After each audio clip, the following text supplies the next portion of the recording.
Welcome to Nestor Lakay Channel. Ang lulutuin natin ngayong araw na ito, magluluto tayo ng paksiw na isda. Bumili po tayo kanina ng 2 slice na black fin tuna sa halagang 90 pesos. Malaki po ito. At naghiwa na po tayo ng bawang, sibuyas, luya.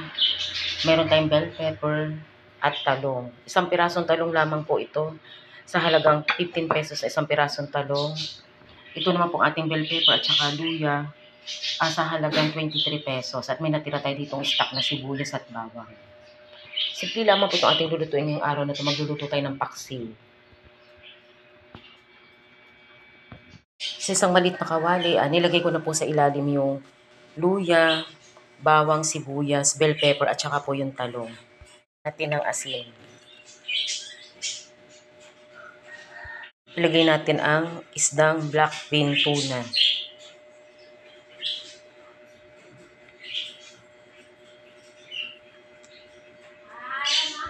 Lagyan natin ng, gusto ko nito maraming paminta pag nagluluto ng paksiw. Sobrang dali lamang po itong lutuin.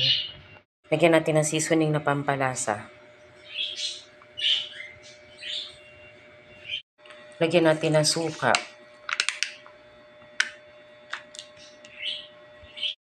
Isinalang na po natin sa ating cute na lutuan. Ito po yung ating lutuan ngayon.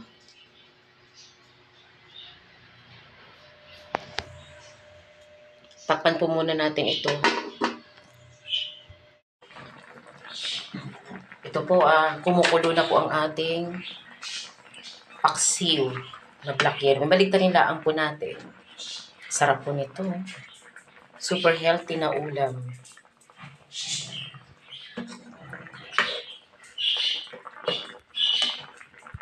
Ang budget natin sa ulam na to ay nagkakahalagang 150 pesos.